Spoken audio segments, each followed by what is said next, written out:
Hello student and friend, आज की exercise 5.4 ही है ये। इससे पहले मैं एक्सरसाइज 5.4 करा चुका हूँ, वहाँ क्वेश्चन 6 मैं करा चुका हूँ और ये एक्सरसाइज 5.4 है। अंडरस्टैंडिंग एलिमेंट्री शेप्स का ही टॉपिक है, तो उसका मैं क्वेश्चन 7 यहाँ बताने वाला हूँ। Fill the blanks with acute, obtuse, right और स्ट्रेट। तो आपको फिल द ब्लैंक्स दी गई होगी, उसको आपको एक्यूट, एब्टूस, राइट और स्ट्रेट एंगल के थ्रू आपको बताना है। तो आपको पहला यहाँ लिखा है an angle whose measure is less than that of a right angle is acute angle. इसका मतलब ये आपका है कि अगर राइट एंगल होगा और लेस देन होगा, मतलब कि लेस देन क्या होगा, राइट एंगल, तो आपको क्या होगा, तो आपको पता ही है लेस राइट एंगल से जो कम होती वैल्यू आपकी एक्यूट एंगल होती। तो आपका ये पहला सेटिस्फाई हो गया। उसी तरीके यहाँ बी पूछा गया an angle whose measure is greater than that of a right angle. तो इतना आपको पता होगा कि 90 डिग्री से ग्रेटर मतलब बड़ा होगा, वो आपका क्या होगा, एब्टूसी एंगल होगा।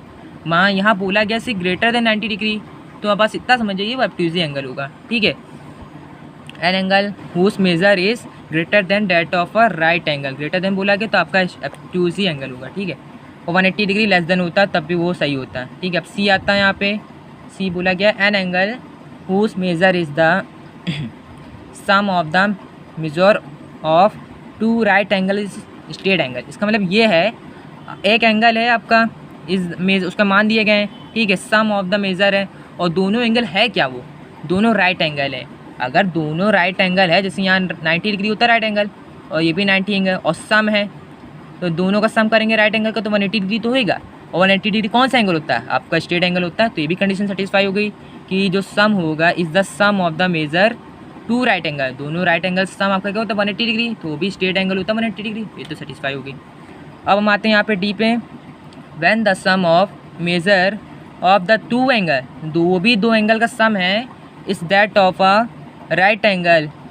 तो दोनों एंगल का सम क्या है, एक दोनों वैल्यू के सम है और दोनों वैल्यू की एक सम है वो राइट एंगल। तो that of each of one of them is क्या होगा, तो एक की वैल्यू यहाँ बतानी है। जैसे आपका यहाँ दोनों ए और प्लस बी की वैल्यू, दोनों की सम वैल्यू क्या है 90 डिग्री है। ठीक है, तो ईच वन ऑफ दैम मतलब प्रत्येक दोनों की वैल्यू क्या होगी। इतना तो आपको समझ में आ रहा है कि दोनों को जोड़ के 90 डिग्री आ रहा है, तो दोनों की वैल्यू एक्यूटी तो होगी तभी तो 90 डिग्री होगा। तो यहाँ क्या आ गया एक्यूट एंगल, क्योंकि when the sum of the measure of two angle is that of a right angle then each of the them is acute angle, मतलब कि दोनों की वैल्यू क्या होगी, एक्यूट एंगल ही होगी, क्योंकि तभी वो 90 डिग्री होगा सम में।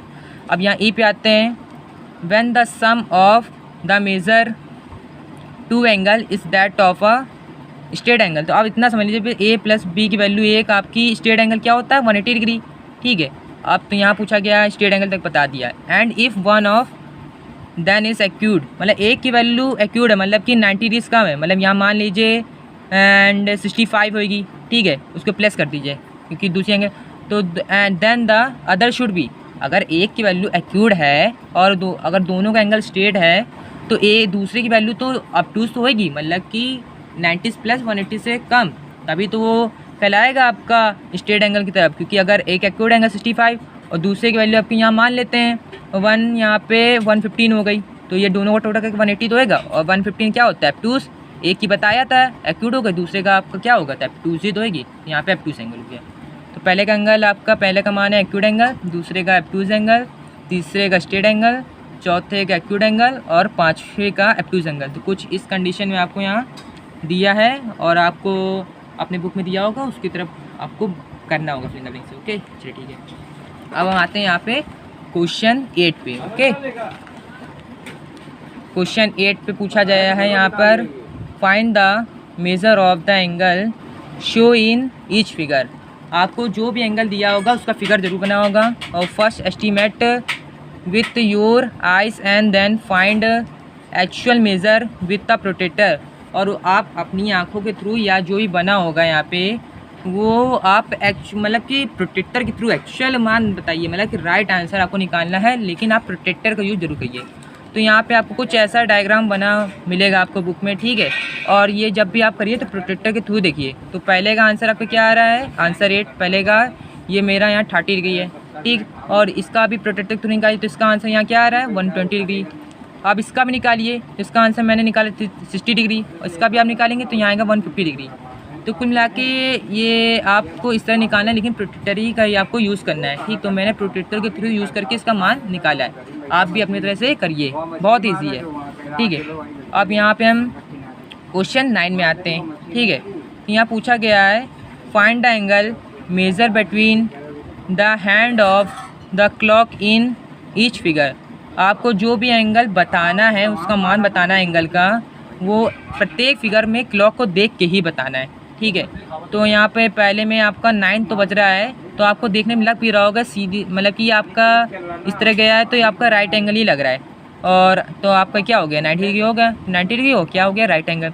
उसी तरह की आप ये यहाँ पे देखेंगे दूसरी वॉच को, मतलब क्लॉक को, तो ये 1 तो बज रहा है, लेकिन ये देखिए अपनी तरफ ही जा रहा है, तो इतना समझ में आ रहा है एक्यूट एंगल है, क्योंकि कुछ इस टाइप से बन रहा है, ठीक है। आप इसको सीधा करके इस टाइप से भी बना सकते हैं, तो ये अपनी तरफ जा रहा है, तो क्या होगी आपका, ये कोई भी एंगल हो सकता है, आप प्रोट्रैक्टर से यूज़ कर लीजिए। मेरा हमने करा था तो 30 डिग्री आ रहा है, और ये एक्यूट एंगल हो गया।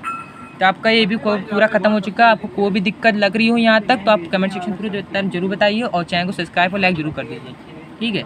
ठीक है।